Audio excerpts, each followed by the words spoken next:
Tonight, we set sail across the wide and endless Atlantic Ocean. Our course takes us back more than 500 years, to a time when wooden ships creaked on the water and sails caught the restless wind. We are bound for a distant coast, a place of forests, rivers, and countless voices already living in harmony with the land. While many of you may know the story of America, few know the origins of Brazil. This is the story of how Portugal built its first colonies in Brazil, a story of discovery, ambition, struggle, and change. As we begin, close your eyes, let your breathing slow, and imagine yourself drifting on to the sea.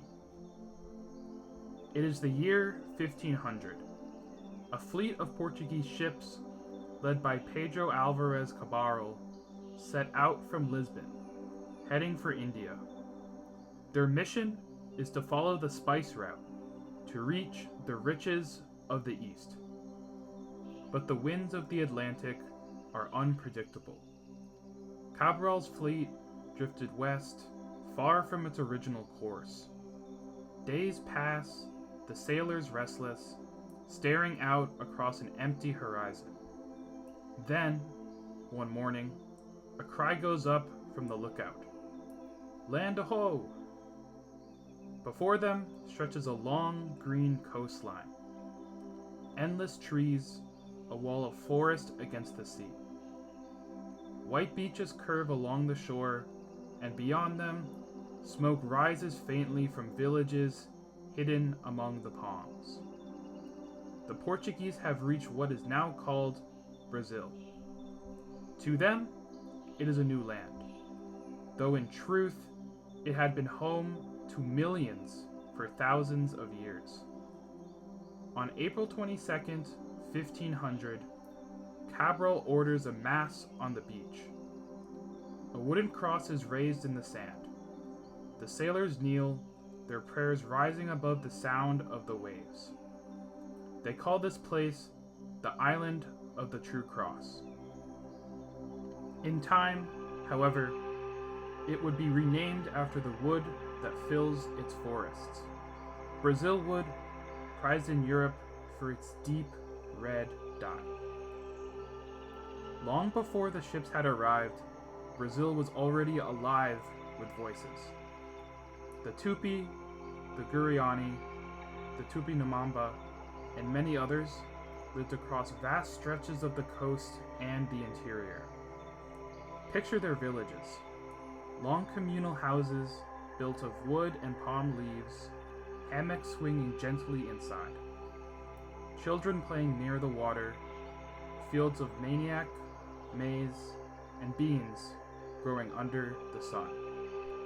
Fishermen paddling canoes along the rivers, and at night, fires crackling as elders tell stories of spirits, ancestors, and the rhythms of the natural world. The Portuguese marveled at what they had saw, yet often they misunderstood.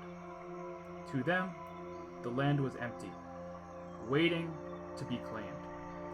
However, to its people, it was already full, already whole. At first, Portugal paid little attention to this discovery. The Portuguese crown's gaze was fixed on India, on spices, on the trade routes across the Indian Ocean. But slowly, whispers has reached Lisbon.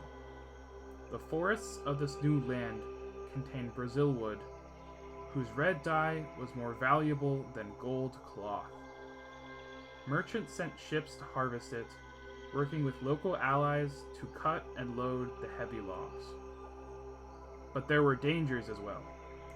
French ships began to appear along the coast, trading freely with the indigenous peoples, ignoring Portugal's claims.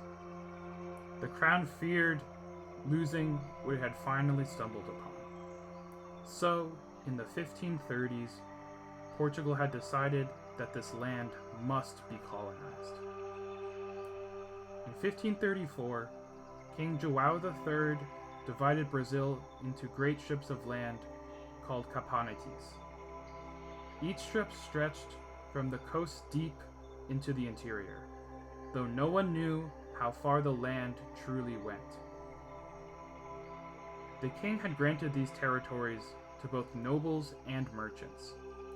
They were called donatários, captains responsible for colonizing at their own expense. They could collect taxes, distribute land, and govern their settlements in return for loyalty to the crown. But this system was fragile. Most captaincies failed quickly, undone by hunger, disease, and attacks from both sea and land.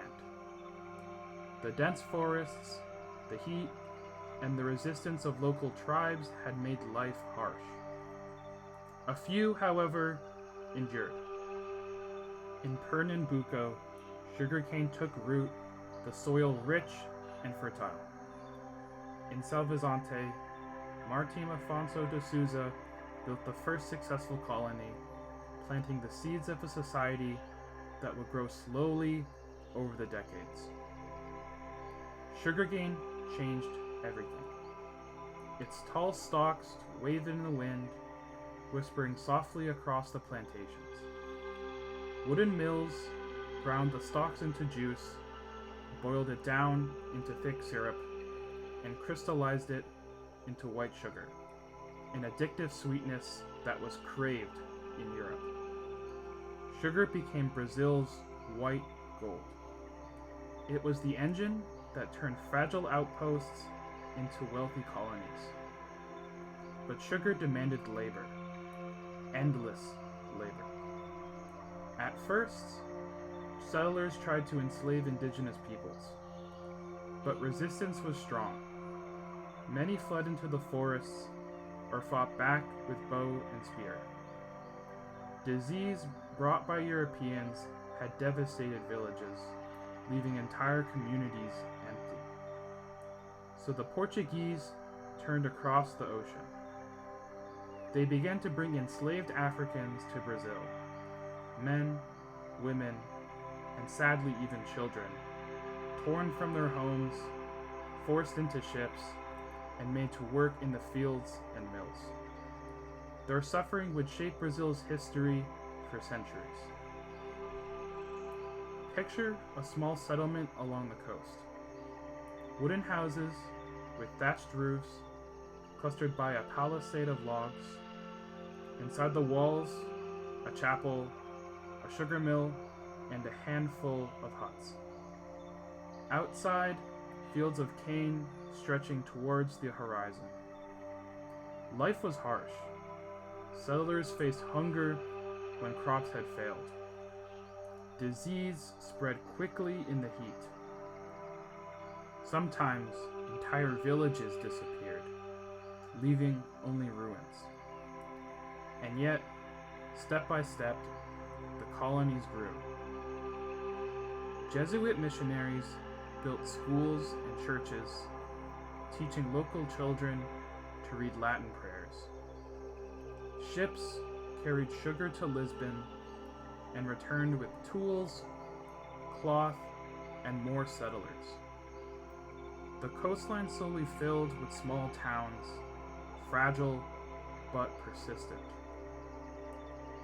The Portuguese did not build these colonies alone. Some indigenous groups became allies, drawn into trade and war.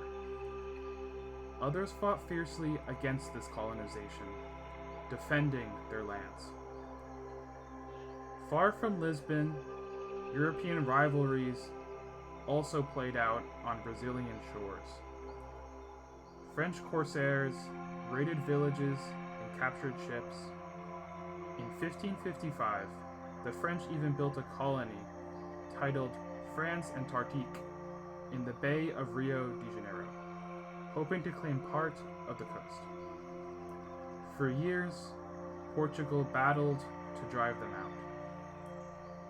Cannons thundered in the bay, ships burned, and the French dream of a colony slowly faded away. but the struggle showed how fragile Portugal's hold truly was. In 1549, to strengthen their control, the crown founded a new city, Salvador, perched on a bay in the northeast. It became the first capital of Brazil.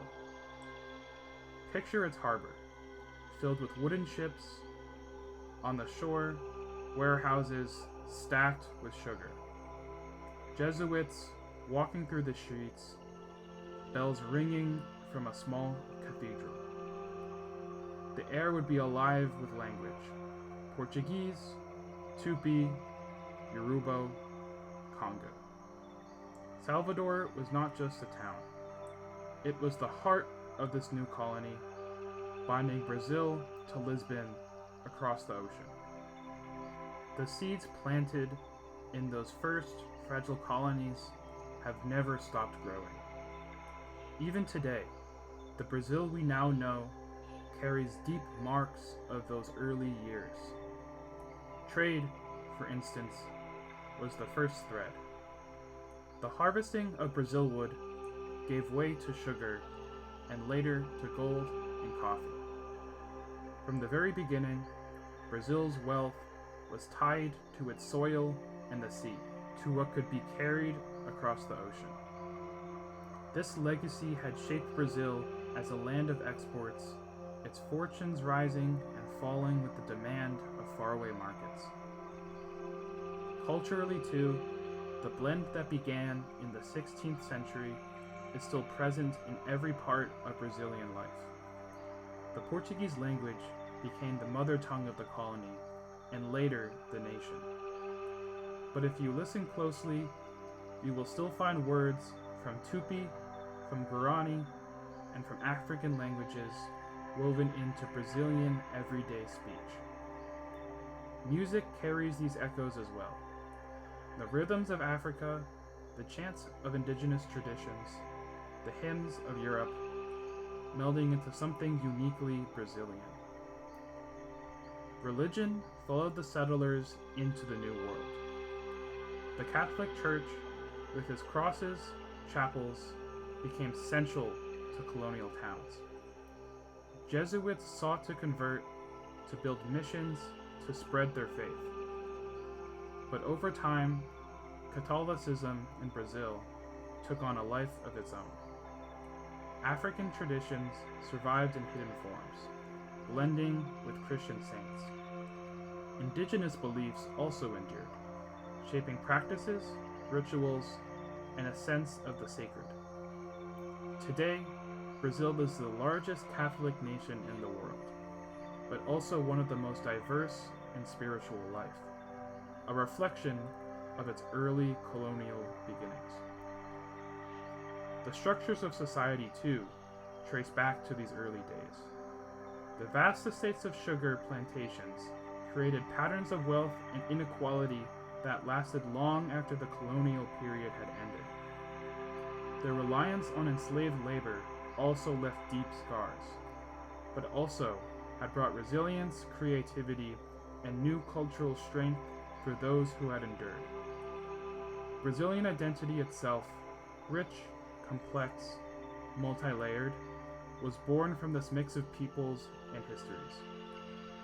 So when we look at Brazil today, the language, the music, the festivals, the faith, the contrasts of wealth and struggle, we are still seeing the echoes of those very first settlements, those wooden palisades along the coast, and choices made 500 years ago.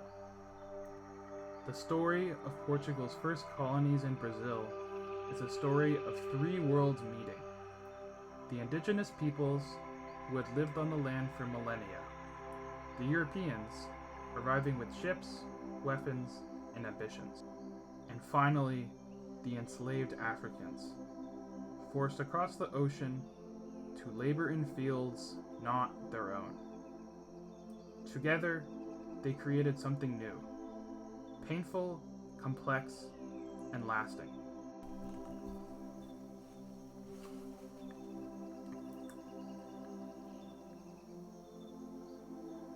From the forests of brazilwood to the sugarcane fields of Pernambuco to the harbor of Salvador, Brazil was born in struggle and survival. As you drift into sleep tonight, imagine the waves rolling softly against wooden ships, the rustle of canes leaving in the wind, the glow of firelight in a small coastal village, and the voices of countless people whose lives intertwined on the shores of Brazil 500 years ago. So tomorrow night, another story from history.